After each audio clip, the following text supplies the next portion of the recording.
Good afternoon, children. Today we'll discuss about the composition of the Constituent Assembly. Last period we discussed about something about Constituent Assembly in short. Today we'll discuss in details. So, when I will discuss about Constituent Assembly, right? It was formed in 1946, or the major decisions were taken and the directions on which the Constitution of India was framed was the consequence of the partition. The most pathetic scene during that time was the partition, India Pakistan partition, and this partition reduced in 1947, reduced the number of Constituent Assembly into 299. It was different, the number was different, number was comparatively larger in undivided India, and when India was divided partitions, the numbers reduced to 299. The members, those who came, the elected from the Pakistan, they formed their own Constituent Assembly. Their members were minused, and at last our constitution was adopted in 26 November 1949 with the presence of 284 members. यानी कि 299 हमारी constituent assembly के member थे. इन्होंने हमारी जो near about 3 years या exactly जो कहते हैं 2 साल 11 महीने 18 दिन लगा के संविधान को कंप्लीट बनाते और 26 नवंबर 49 को सबमिट कर देते कि this is the complete constitution, इसके हिसाब से इंडिया को रूल कर दिया जाएगा. This was adopted. लेकिन उसी टाइम हमारे एक ऑस्पिशियस डे याद था 1930 लाहौर सेशन में, जब हम कंप्लीट स्वराज के लिए डिमांड कर रहे थे, और वो डेट था 26 जनवरी. इसको हम आज़ादी दिवस के हिसाब से उसी टाइम सेलिब्रेट करते थे. So we decided to keep 26 January to implement the constitution, not 26 November 49. एक साल के लिए 1950 नवंबर के बाद दिसंबर जनवरी, हार्डली 2 मंथ हम वेट किए कि ऑस्पिशियस डे में जिस दिन हम देश को आज़ादी कहते उसी दिन ही ये संविधान को चालू करेंगे. और हम इसके बाद हम पढ़ते election to the constituent assembly. मैंने यहाँ पे थोड़ा लिख दिया था, यानी कि कॉन्स्टिट्यूएंट असेंबली में इलेक्शन कैसे हुआ था. जो 299 के मेंबर हम बात करते, ये मेंबर्स कैसे आए थे, ये तो सब क्लियर था. All the members we are not directly elected by the method of universal adult franchise. उसी टाइम हमारे सिस्टम ना इन था. कुछ राज्य तो ब्रिटिश राज्य के अंदर था और कुछ राज्य हमारी फ्रेंच स्टेट्स के अंदर था. सो जो सिस्टम था universal adult franchise, each and every member of the constituency should participate, ये सिस्टम नहीं हुआ था. वहाँ पे अलग अलग सिस्टम था. अभी हम पढ़ रहे थे, कल हम पढ़ रहे थे कि राजा के जो प्रिंसली स्टेट था, प्रिंसली स्टेट से राजा को पावर दिया गया, दे क्या नॉमिनेट देयर मेंबर, नॉमिनेट. इसके अलावा ब्रिटिश एरिया में जो प्रोविंसेस था डायरेक्टली रूल बाय ब्रिटिशर्स, वहाँ पे भी इलेक्शन कहाँ होता है. The election for constituent assembly was not held directly election. कोई यूनिवर्सल अडल्ट फ्रेंचाइज के हिसाब से जनरल इलेक्शन नहीं हुआ था कि आज वोटिंग होगा और सभी कॉन्स्टिट्यूएंट असेंबली के लिए वोटिंग होगा. उसी टाइम तो जो लेजिस्लेटिव असेंबली,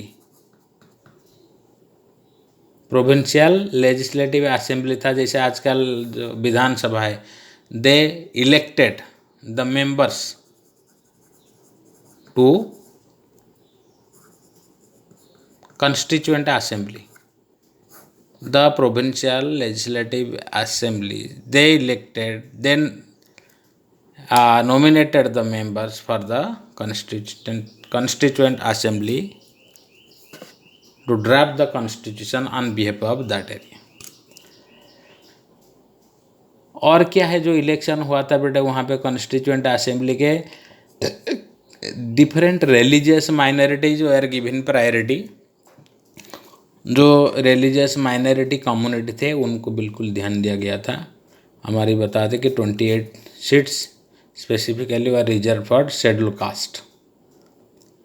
और जो रिलीजियस माइनॉरिटी जैसे मुस्लिम है, सिख है, they are given weightage in the constituent assembly. Sikh लोग के मेंबर्स और बाकी माइनॉरिटी कम्युनिटी के मेंबर को उनके प्रोपोर्शन के हिसाब से लिया गया था। और मोस्टली वहाँ पे attitude the Congress party of the diversity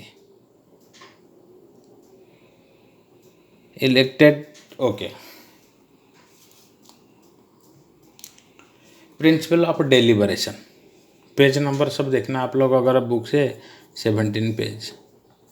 ये आपने सुना होगा प्रिंसिपल ऑफ डेलिबरेशन, हम और एक बार भी डिस्कशन किए थे कि all things were based on the debate and discussion. हर पर्टिकुलर इश्यू के ऊपर डिबेट और डिस्कशन चलता था और जो समारी निकलता था, whatever the summary, whatever the output out of debate and discussion, that was drafted by a drafting committee. ये तो था।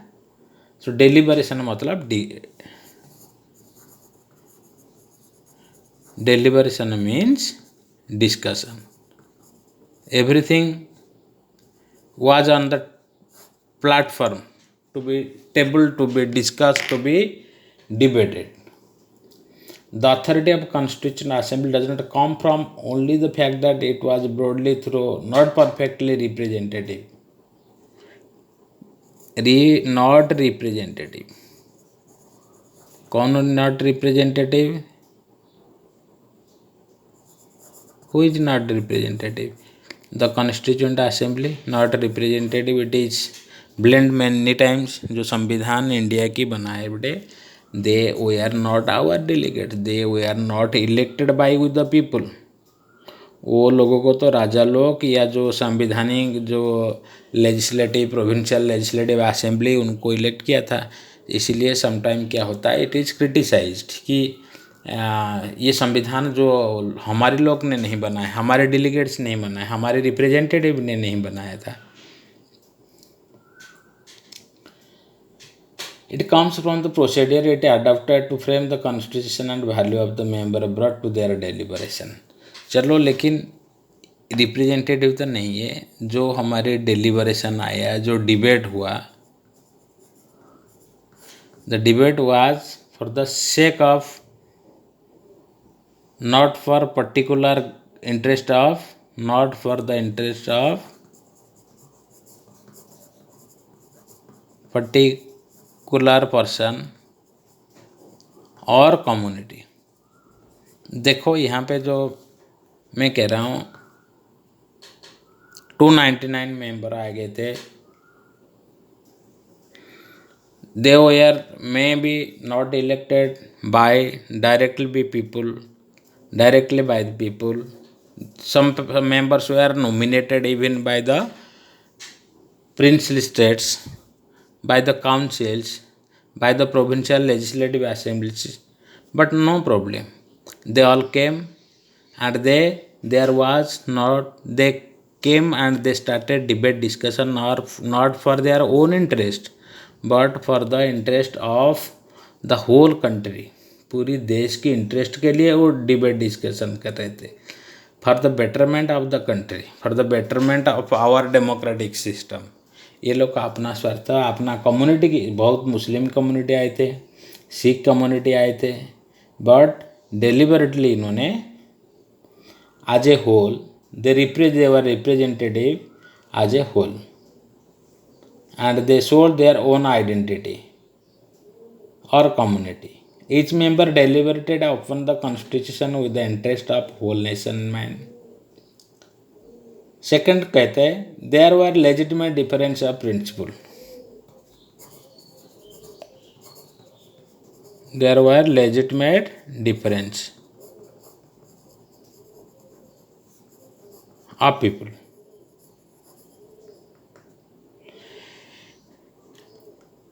What is legitimate difference of principal?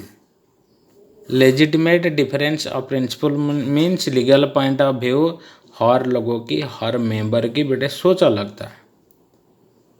कई लोग सोच रहे थे कि इंडिया को, एग्जाम्पल मैं बता रहा हूँ, India should be a presidential country. Some people argued for a parliamentarian country, यानी कि prime ministerial form of government. For the sake of both region, there was a great longer debate and discussions. कुछ member इसी को presidential support कर रहे थे, कुछ लोग पार्लियामेंटरी यानी कि प्राइम मिनिस्टरियल गवर्नमेंट को सपोर्ट कर रहे थे। उसी की सपोर्ट में आर्गूमेंट भी दिए और उसकी सपोर्ट में कॉन्स्टिट्यूएंट असेंबली में कंटिन्यूअस डिबेट और डिस्कशन हो रहा था, वोटिंग भी हो गया था, तो लास्टली हम अडॉप्ट किए थे। तो इसी प्रकार जो 299 मेंबर थे, आप क्या सोच रहे हो कि सभी की सोच एक ही प्रकार था? अलग अलग था। Whether there should be centralised central government, centralised central government और डिसेंट्रलाइज सिस्टम। सेंट्रलाइज मतलब सेंट्रल गवर्नमेंट के हाथ में सारी पावर होना चाहिए। Decentralisation means the power should be decentralise, should be divided, should be fragmented among different agencies. कुछ लोग कह रहे थे नहीं नहीं, हमारे को स्ट्रॉन्ग केंद्र सरकार बना दिया जाएगा, तो इसलिए केंद्र सरकार को पावरफुल बनाना जरूरी है। कुछ लोग बोले नहीं नहीं, ये तो डिक्टेटोरियल फॉर्म गवर्नमेंट हो जाएगा, पावर तो राज्य सरकार को देना चाहिए, मेंबर स्टेट्स को शब्द भी देना चाहिए। इसी के ऊपर अभी डिबेट डिस्कशन हुआ था। पावर्स ऑफ जुडिशियरी, कोई मेंबर थे कि बता रहे थे कि भाई जुडिशियरी पावर को रिड्यूस करना चाहिए, डेमोक्रेसी को सक्सेस करने के लिए जुडिशियरी पावर को रिड्यूस करना चाहिए। और कुछ कहने लगे कि नहीं नहीं, judiciary is integral part of democratic system, तो डेमोक्रेसी की सक्सेस के लिए जुडिशियरी की पावर नहीं, उसको एम्पावर करना चाहिए, बराबर की पावर दे देना चाहिए। So many things, many ideologies were tabled, were discussed and debated. ऐसे कुछ भी टॉपिक था, कुछ सब्जेक्ट था जो बेटे बिना डिबेट में, बिना आर्गूमेंट, बिना वोटिंग में हम दूसरे देश की देखे थे, और उसी सिस्टम को हम हमारी सिस्टम में, हमारी संविधान में उसी चीज़ को हम अडॉप्ट भी कर दिए थे। यूनिवर्सल अडल्ट फ्रेंचाइज, इसको कोई मना कर सकता है? यूनिवर्सल अडल्ट फ्रेंचाइज, सभी लोग को वोट देने के अधिकार।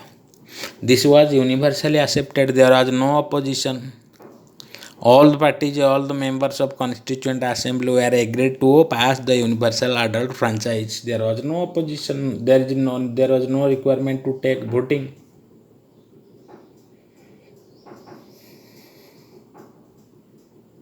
So they think weird.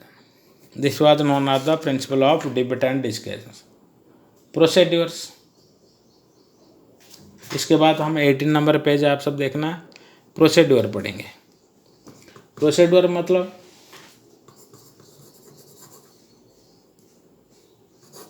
procedure means how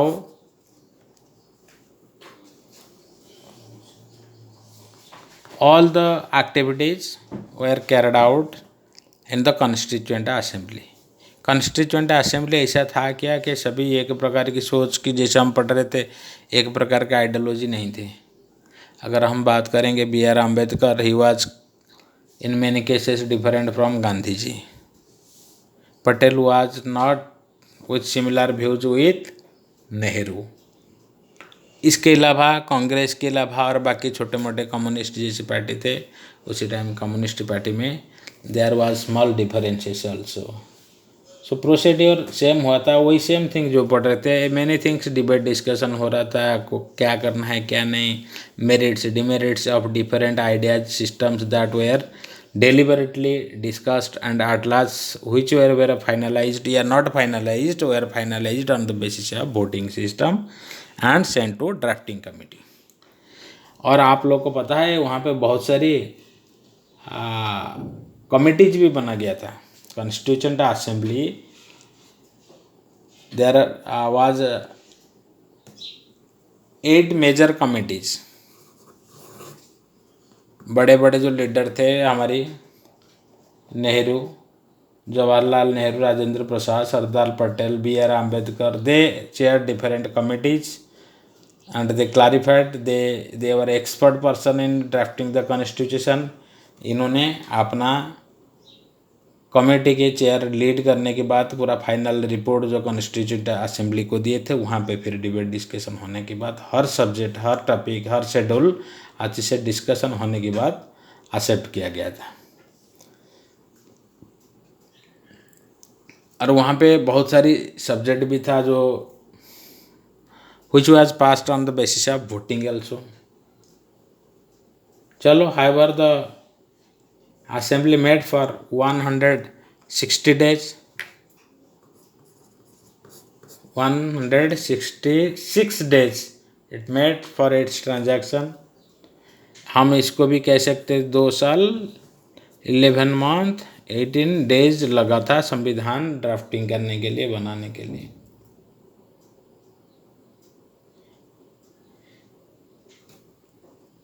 और एक चीज़ भी है, इंस्टीट्यूशनल अरेंजमेंट आप देख सकते हैं 120 सेम थिंग। इंस्टीट्यूशनल अरेंजमेंट जो हम पढ़े थे प्रीवियस क्लास में, the difference the distribution of power between different organs and different levels of government, how power is centralised among central government, state government, local government, how power is shared among different organ and democratic institution of a country.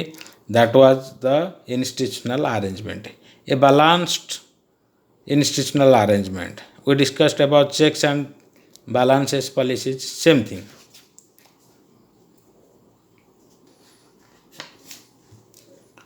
Last आज हम पढ़ते हैं, ये map दे रखा है books में, मैं दिखा सकता हूँ आपको, लेकिन इसमें मोस्टली आ जाता है जब हम संविधान बनाए थे, many things we borrowed, we imported many concept from other countries, from other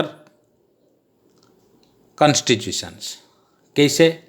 हम ब्रिटिश कॉन्स्टिट्यूशन से आप देख सकते हो फास्ट पास्ट द पोस्ट, एक प्रकार की बेटे इलेक्शन सिस्टम, उसी को लेकर आए। Second parliamentary form of government, मैंने बताया था ना difference between presidential government and parliamentary. America में प्रेसिडेंशियल, इंग्लैंड पार्लियामेंट्री, तो आवर्स पार्लियामेंट्री।